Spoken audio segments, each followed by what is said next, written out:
Well, if you're visiting with us this morning, we are in the midst of a study. We're calling it Letters to Sin City. These are two letters that the Apostle Paul wrote to the church in Corinth. And Corinth was kind of a wild place in the ancient world, to say the least. And because of that, a group of men and women, that Paul has come there. He's told them about Jesus. They've come to faith in Jesus Christ. They've received Christ.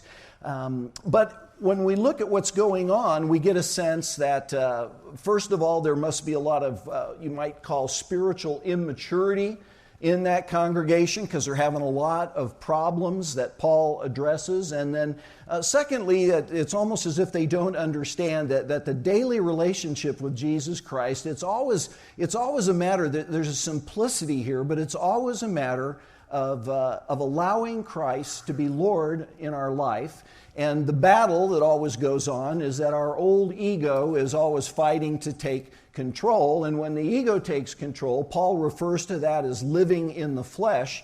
And out of that come a lot of problems and difficulties. And so Corinth is it's a kind of a crazy mix here of a culture that is perhaps the most sinful in the ancient world in some ways, and then a group of believers trying to follow Jesus in the midst of that environment, at the same time, not quite spiritually mature.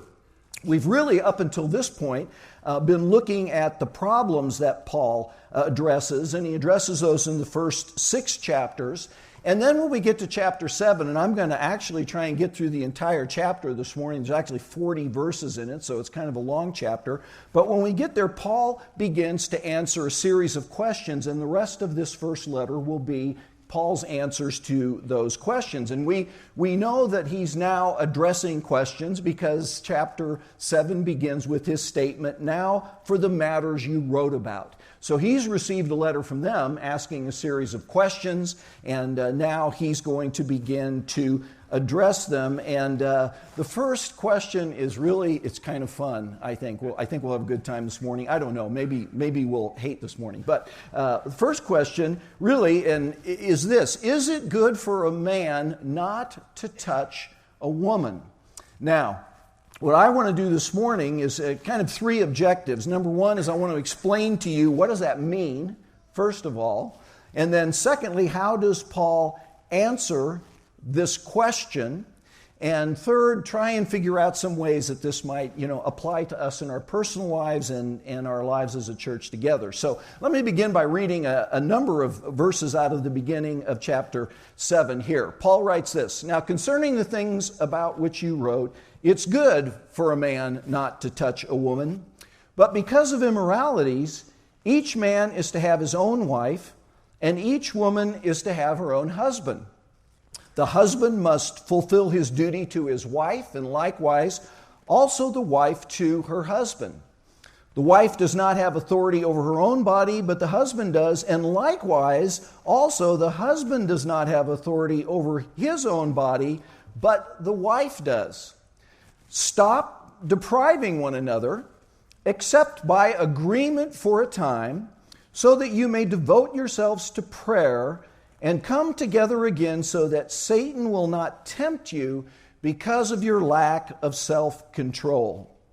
But this I say by way of concession, not of command. Yet I wish that all men were even as I myself am. However, each man has his own gift from God, one in this manner and another in that." So let's go back to verse 1 for a second and look again at this question. And the question is stated as a response almost, but obviously the question has to do with male and female relationships. And Paul is responding to this question of, should a man touch a woman? Now, if you just read this, without having any sense of the background or whatever, you might come up with the thought that, well, we should always stay about, at least 6 inches apart from one another so that we don't touch one another.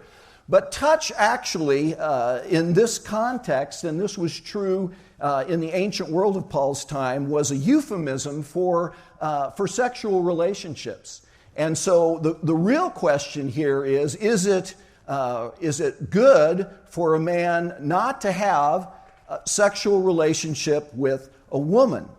And out of this question, and I'll give you the background as to why this question would even be asked, but out of this background, what Paul really does in this chapter is he kind of develops a theology of the Christian view of sex and marriage.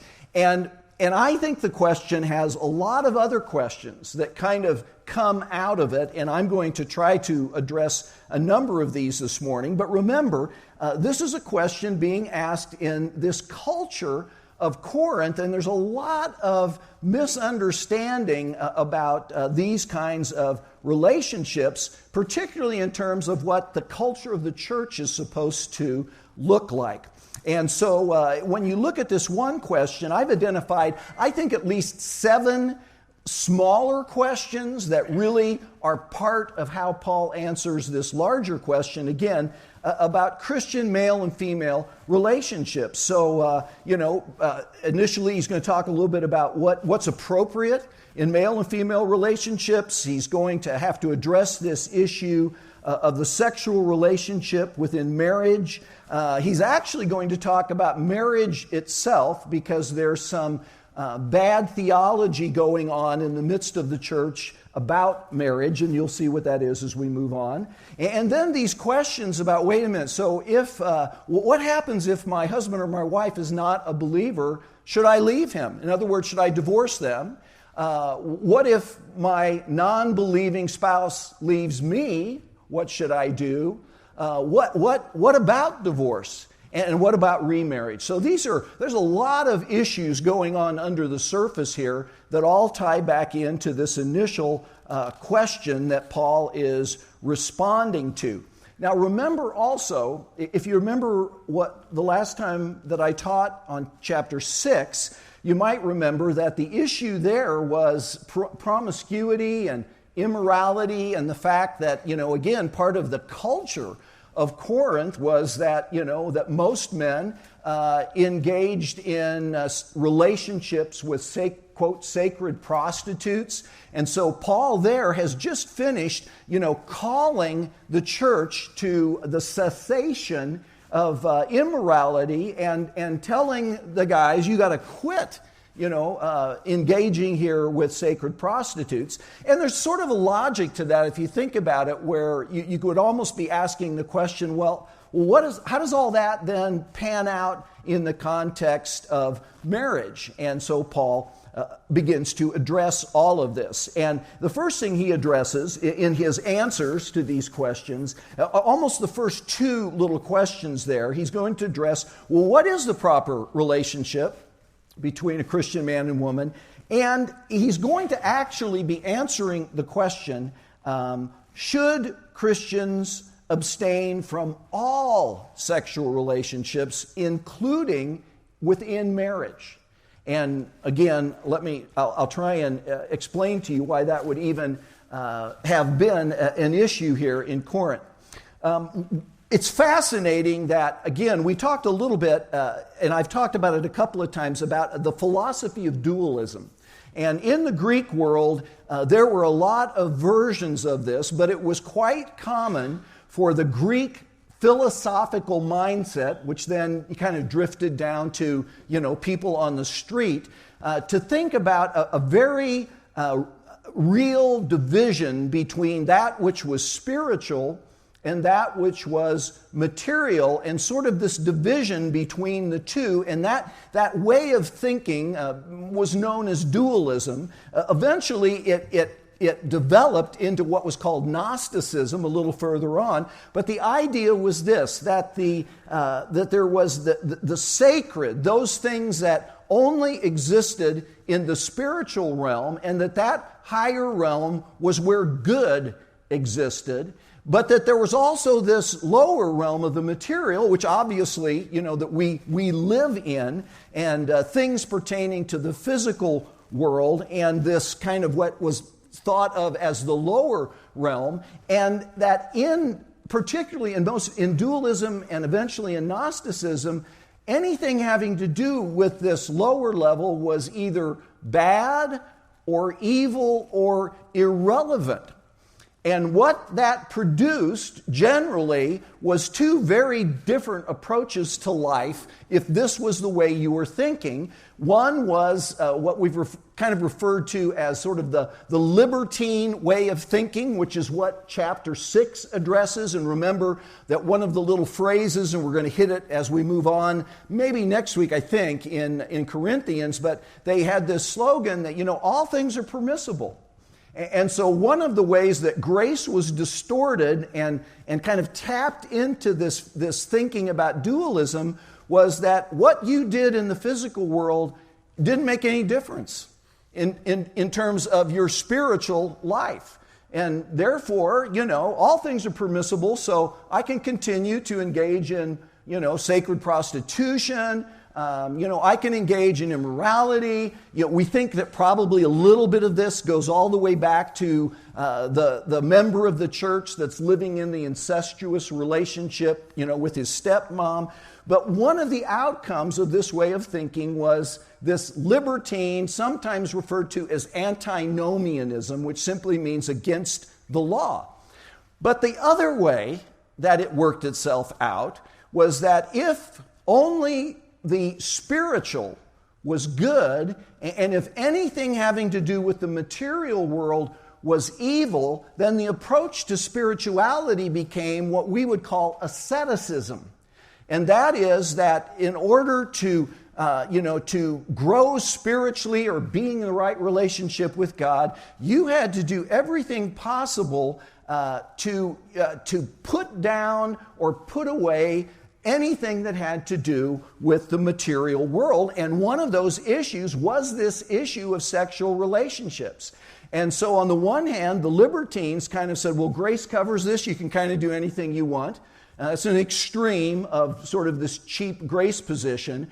But then on the other hand, you had this position of asceticism that was saying, well, actually, it's not just immoral sexual relationships that need to be done away with. All sexual relationships need to be done away with, including those inside of marriage. And so Paul, there's this disconnect in this way of thinking between the spiritual world and the physical world, and good biblical theology always ties those things together.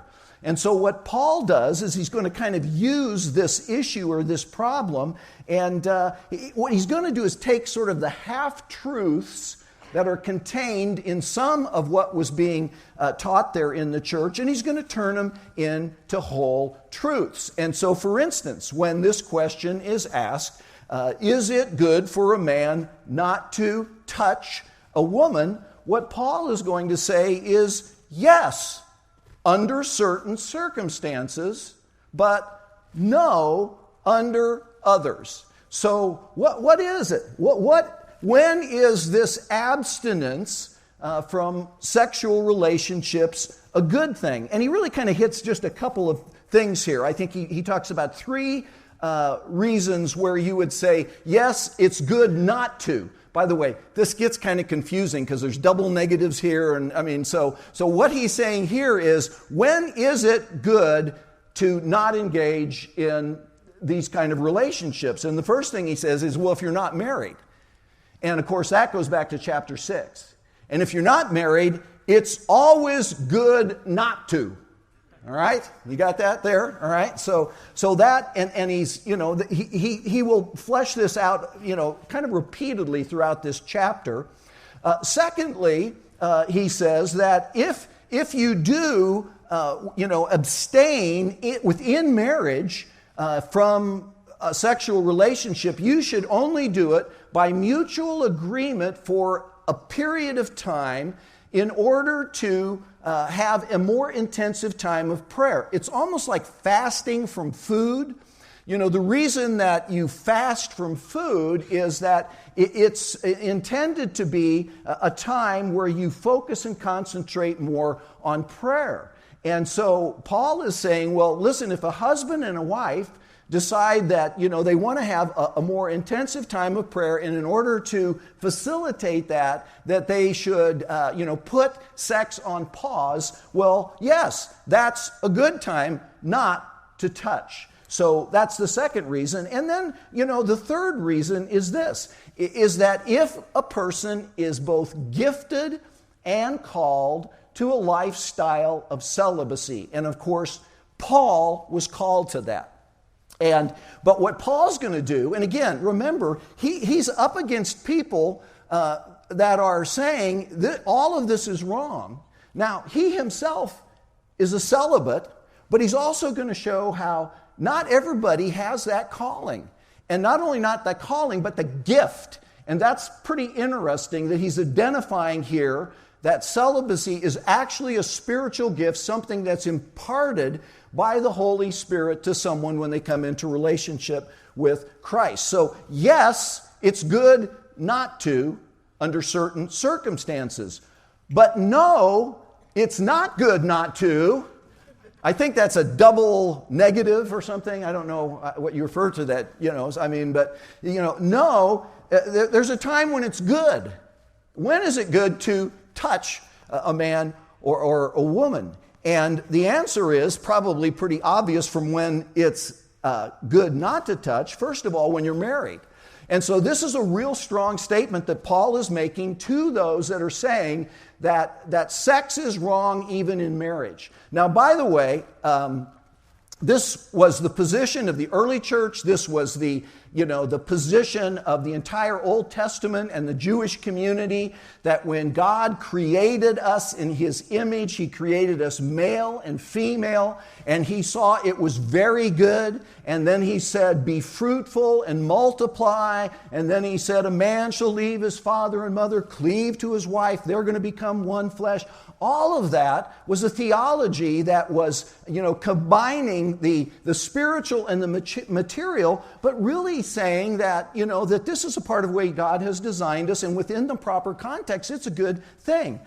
But, even within the church, and, probably right around the time of Augustine, which would have been 4th, 5th century, the church began to almost take this position of asceticism.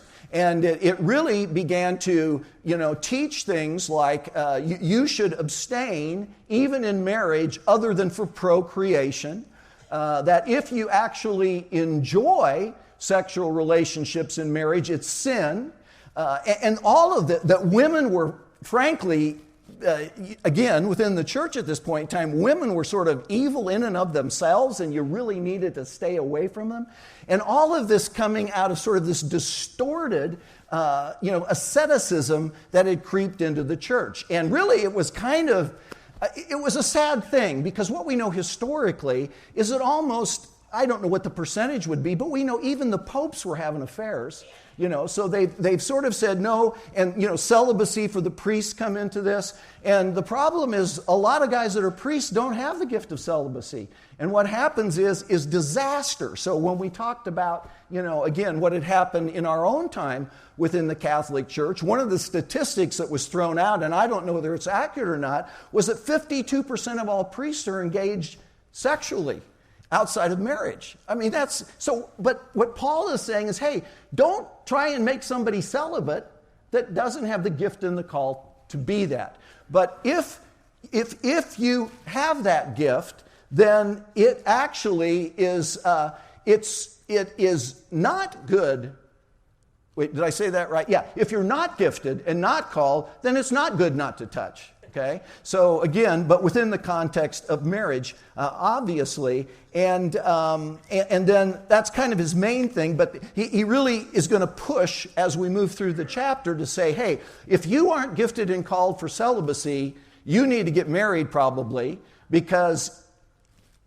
And the language that's used here is, it's better to marry than to burn. Okay, you probably have heard that statement used before. It doesn't mean that if you violate this, you're going to burn in terms of going to hell. But what he's talking about there is that if you are wired in such a way that that you are just have tremendous passion, and desire for the opposite sex, then you better get married. That's kind of what he's saying in the passage here. So, yes, sometimes it is good not to touch a woman, but other times, no. Now, this actually kind of leads into a bigger question, because the other thing that was being taught here, and this is obviously in the same context, was that the ascetics were saying not only should you not engage in these kinds of relationships even within marriage, you probably should not even get married at all. And from what you're going to see in the text, you get a sense that maybe people that are buying into this, some of them are actually divorcing their husbands or their wives to be more ascetic and therefore more spiritual. And so, again, this is this kind of a warped sort of a response to marriage. And so the question kind of is, well, what about marriage? Now, this is a text where obviously Paul talks about his own singleness repeatedly. And honestly, you can't get away from this text without this sense that Paul is saying that a call to singleness and celibacy is preferable to marriage. Now, I don't think Paul is anti-marriage, and he's been accused of that before. I don't want to get ahead of myself because I've got some thoughts on what that's all about. But he's going to say on repeated occasions, look at this, but I say to the unmarried and to widows, it's good for them if they remain even as I am. And so, again, he kind of calls attention to his own situation of being single but celibate in the midst of his singleness. Now, what was his situation? Let me see here. I want to jump ahead. Okay, again, the statement, I wish all men were as I myself am. What was Paul's situation? The accurate answer to this question is we don't know. All right? But let me tell you what it was. No, just kidding. Here's the theories. What's the deal? Was Paul ever married himself? And so one possibility is that he was never married. Now, the scholars that look at this, the problem with that particular position is that Paul was a Pharisee. And what we know is that part of what was required of you to be a Pharisee was that not only were you married, but you had children. And so Paul was a Pharisee, so how could he be a Pharisee if he was never married? But that's one possibility. Second possibility is that he had been married, but that his wife died, or his wife and children, which is a little bit, I don't know, probably stretching it a little bit, but maybe his wife died before they had children, but that he's not married now, but that he had been married. That's a possibility.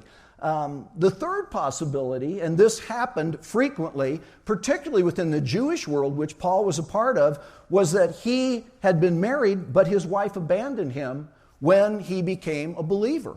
Now that happened a lot, and he actually is going to address that a little bit as we move on here. So what we don't really know how he got to this state that he was in, but what we do know is that he's single now, and again, that he is celibate within his singleness. Now, he's going to answer this question, what about marriage? And what he's going to do is almost like he just did with the issue of sexual relationships, is he's not going to give a yes or no answer. Should I get married or should I not get married? What he's going to do is he's going to say there are certain reasons why you should get married, and there are some reasons not to get married and to stay single. So what are the reasons to get married?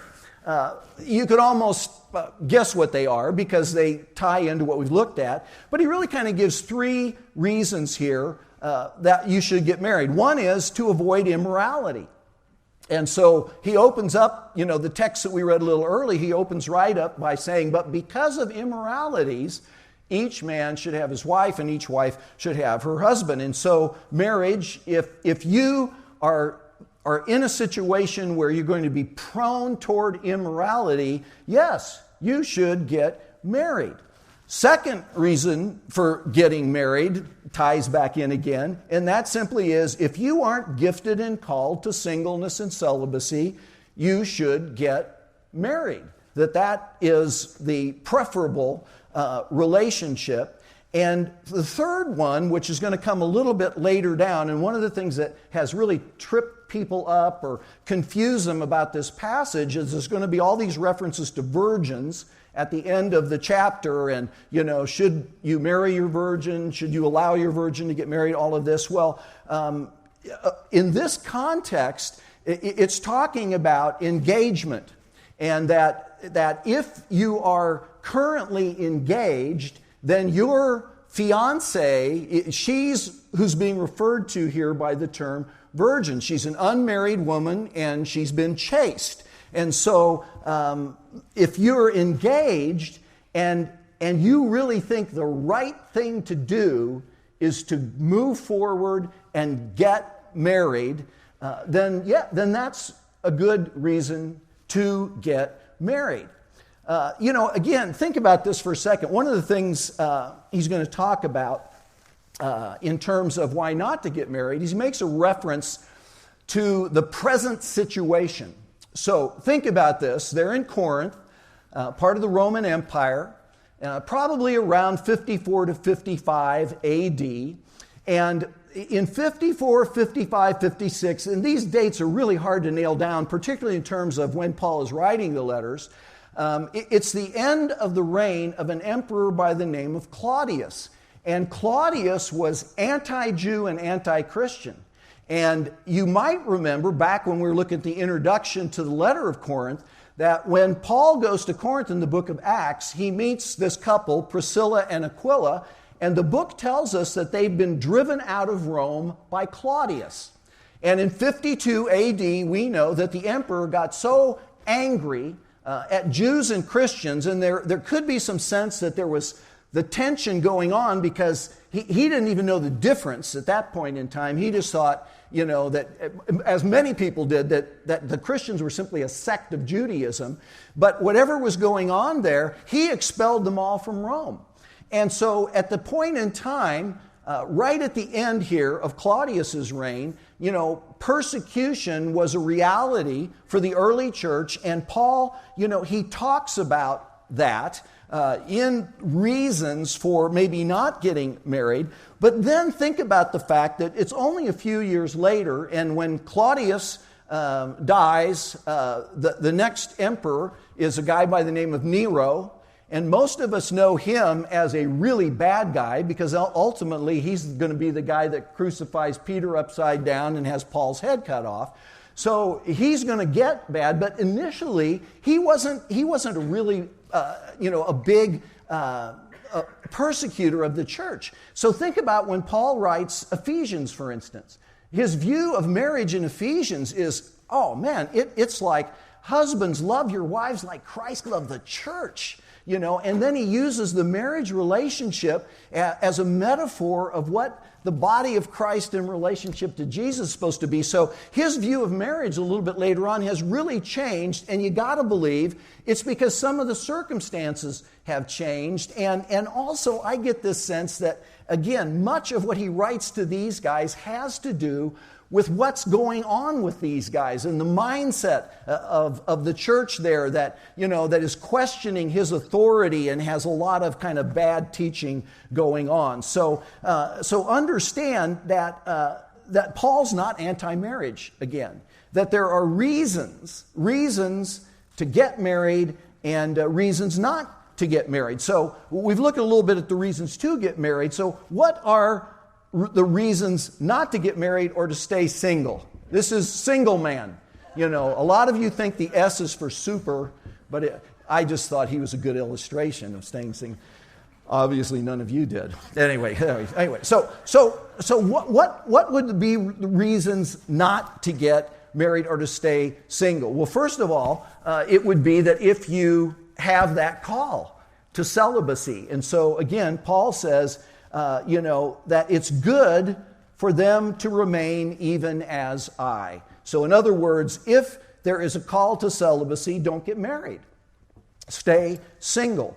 Second thing is the present circumstances that I just talked about. And in verse 26, this is where he says, I think then it is good in view of the present distress that it's good for a man to remain as he is. And by the way, this is another thing that if you read this chapter, which I hope you will, you'll notice that he keeps making reference to whatever condition you were in when Christ called you, stay in that condition, but then he makes a bunch of exceptions, because it's not like a hard and fast rule. But again, the idea here is that whatever the circumstances were, it's reason to stay single, because marriage in that kind of an environment is going to be hard. And then there's this practical reason that he points out here, which is basically that the single person has a degree of freedom and mobility to engage in ministry that the married person doesn't have. So this is what he's talking about here in this part of the chapter. I want you to be free from concern. One who's unmarried is concerned about the things of the Lord, how he may please the Lord. But one who's married is concerned about the things of the world, how he may please his wife. Marriage, as most of us in the room, I think most of us in the room are married. I know that there's a number of you single here. But you do know that marriage requires time and energy. And that the relationship has needs, and families have needs, and it really does restrict, should restrict what a person is able to do in ministry. And you think about it, so Paul is an example. If Paul had a wife and family, there's no way he could have done what he did without neglecting the wife and family, all right? And so, he wouldn't have been able to do it. And the other illustration is Jesus. I mean, Jesus was single. And Jesus never married. I mean, the norm would have been that at about 18 years of age, he would have gotten married and had a family, but he didn't. He was never married and he never had a family. And apart from the complexities of what that would have produced anyway, Jesus lived a lifestyle that, frankly, was not conducive to marriage. And so there's this practical reason why not to get married, and that is simply that the single person has more freedom to pour themselves into their relationship with Christ and into ministry. And then the fourth thing that he brings up, again, is that a little humorous, and that is that, I'm going to spare you a lot of problems by telling you don't get married. And we kind of know what that's all about. Anyway, so when he says, yeah, go ahead and get married, then he adds this on, yet such will have trouble in this life. And that leads me to believe he probably had been married at some point in time. But anyway, well, who knows? But avoid the difficulties. So this is what he's saying about marriage. So there's a time when the answer to the question is yes. You should get married. There's a time when the answer to the question is no. And then that sort of logically leads us into the next question, which is they ask him, well, what about divorce and remarriage? And there's some sub-questions to this question. One is, and again, we think this was happening, and this again, not only is Paul's teaching, but again, whatever influence the ascetics were having, would be the question in some people's minds, well, if it's better, if being unmarried is better, okay, well, then should we get divorced? And again, there's some sense that perhaps that was being advocated by these guys that had this ascetic mindset of dualism. Yes, you should get rid of your husband or your wife. Well, Paul says the answer to the question is no. No, you shouldn't get divorced. And he says it here in these verses, but to the married I give instructions, not I, but the Lord, that the wife should not leave her husband. And by the way, that was just another way of saying, and in the ancient world, oftentimes, divorce was simply a matter of the husband or wife saying sayonara and just taking off. I mean, there was no legality, whatsoever in the Greco-Roman world that we know of. In the Hebrew world, there was, and we'll see that in a minute, because there was a certificate or a writ of divorce that, was enacted. But again, what Paul says is no. To the married, I give these instructions that the wife should not leave her husband, but if she does leave, she must remain unmarried or else be reconciled to her husband, and that the husband should not divorce his wife. By the way, I just want to point out a little thing here. He's going to use a couple of expressions that I'm not sure he uses anywhere else in his letters, but he's going to separate and distinguish between that which is the Word of God, that God has instructed, and then his own opinions. And he's going to make that real clear because he wants people to know if God said it, we really need to take it seriously. If I say it, and of course he goes on to say, I think I'm all right in saying this. But so, on the one hand, like here, I give these instructions, not I, but the Lord, and that's the no divorce. And then a little bit later on, he's going to say, I say this, not the Lord. And so again, he's going to be expressing his own viewpoint, but not necessarily something that God is saying into the situation. And then kind of toward the end, again, he's going to say, I have no command from the Lord, but I give you an opinion. I think that's just interesting. I don't know anywhere else in his letters where he sort of separates what he believes is inspired by the Spirit and coming from the Lord and that which is just kind of some of his own thinking. Well, in terms of what the Lord says into this issue of divorce or remarriage, the Scriptures, here's what the Scriptures, I think, teach about it. First of all, I really believe that the Bible teaches that in terms of marriage, that God's perfect will, I'm going to use two little words here that are important. God's perfect will is that two become one man, one woman for life. And that's the sense of Genesis chapter 2, where we're told, again, a man shall leave his father and mother, cleave unto his wife, and the two shall become one flesh. And so it's interesting that then what happens as they move along in their history, that there comes a point in time where God he opens the door to the possibility of divorce. And some would refer to that as his permissive will. And that is really based in the language of Matthew 19. I'll come back to a little bit of this when Jesus is questioned on it. He takes people back to these biblical accounts. But the permission to divorce, and by the way, gals, you didn't have this permission. Only the guys had it. Very, what do you call it? Not chauvinistic. I was thinking more like, I don't know. But it's, what is it when the men, so patriarchal kind of a mindset, which was chauvinistic, by the way. So anyway, but when we get over into Deuteronomy, so remember now, we're getting ready to enter into the promised land. We read this in Deuteronomy. When a man takes a wife and marries her, and it happens that she finds no favor in his eyes because he has found some indecency in her, and he writes her a certificate of divorce and puts it in her hand and sends her out from his house. Now, by the time of Jesus, I'm getting a little ahead of myself here, but remember by the time of Jesus, the Pharisees are going to ask him, why did Moses command us to give a bill of divorcement? Well, Moses doesn't command them here, and Jesus comes back and basically says he didn't command, he permitted, and the reason he permitted was because of the hardness of your heart. But this got real weird, the whole marriage and divorce thing within the Hebrew culture. And the reason is that this little outlined in red section, it has this word indecency in it, and the issue of what was valid grounds for divorce revolved around what constitutes an indecency.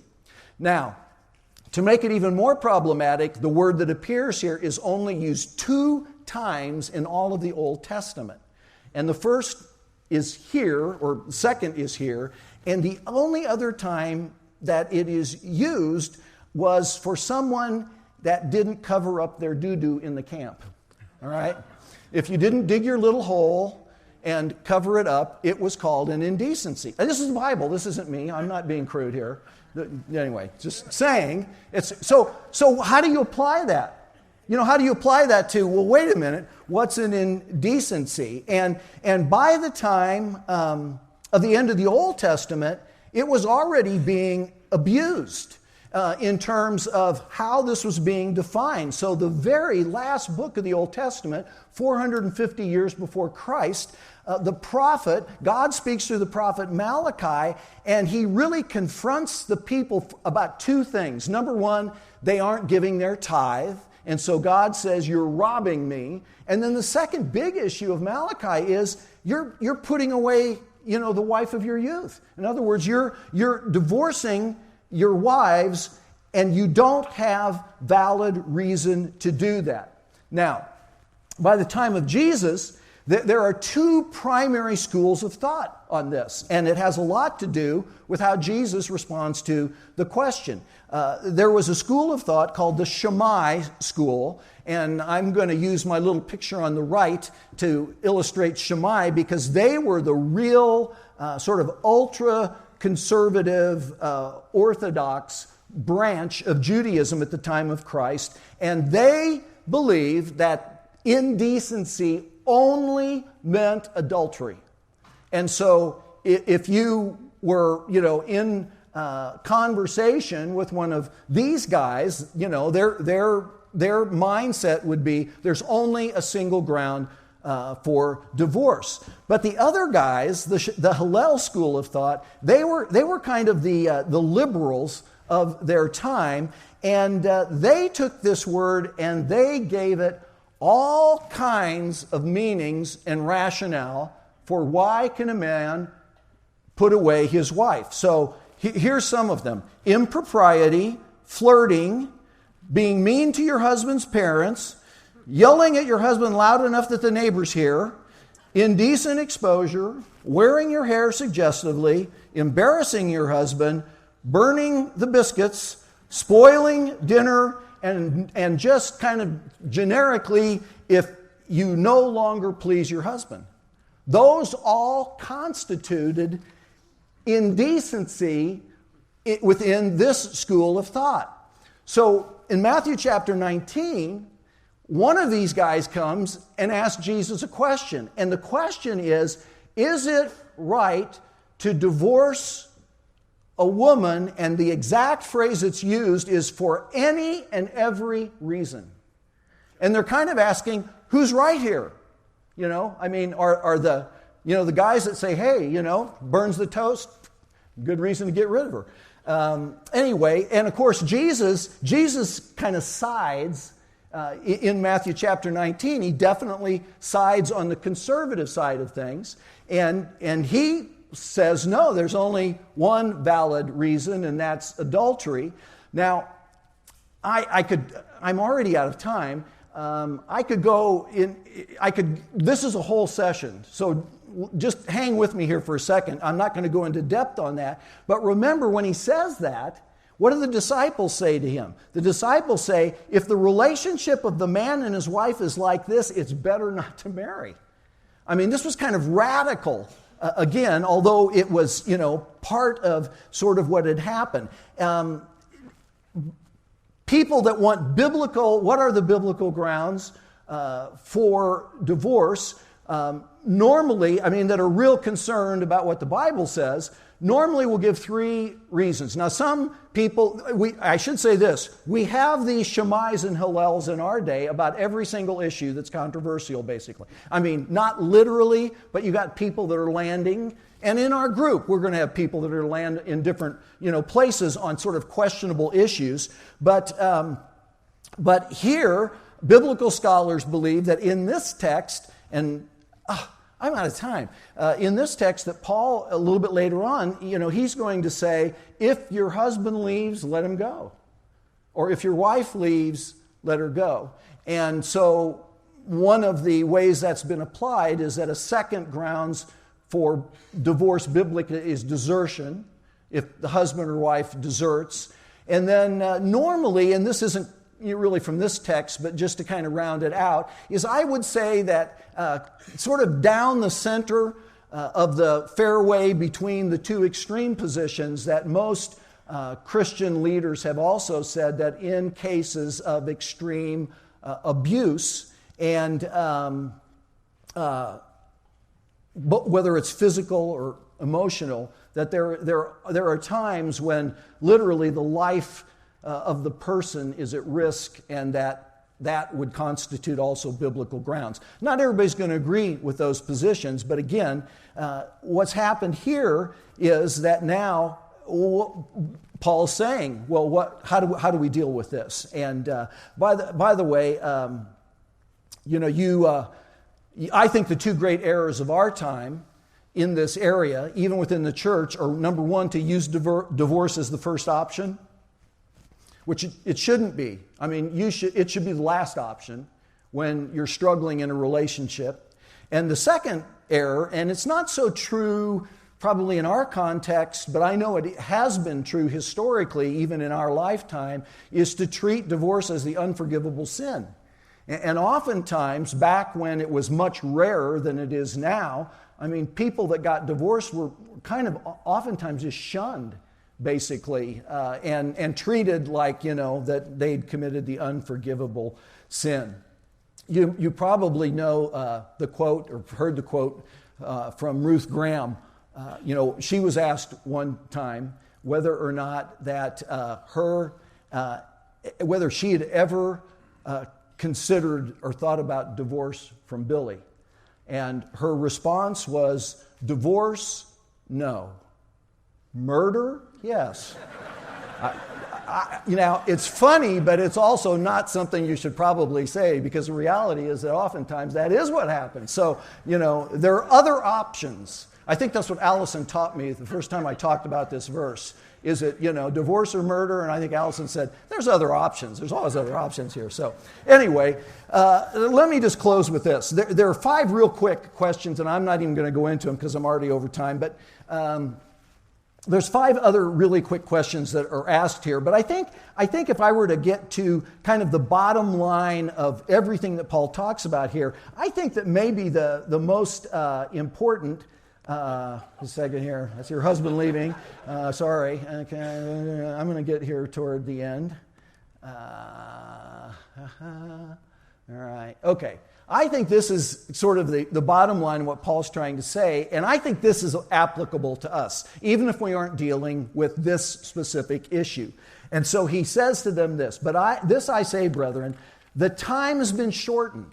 And again, they're living in a context of really believing that the return of Christ is imminent. And everything in their world is telling them, with the persecution going on, everything happening, that Christ is coming back quick. So Paul writes this, but this I say, the time has been shortened, so that from now on, those who have wives should be as though they had none, those who weep as though they didn't weep, those who rejoice as though they didn't rejoice, those who buy as though they didn't possess, and those who use the world as though they did not make full use of it. For this world in its present form is passing away.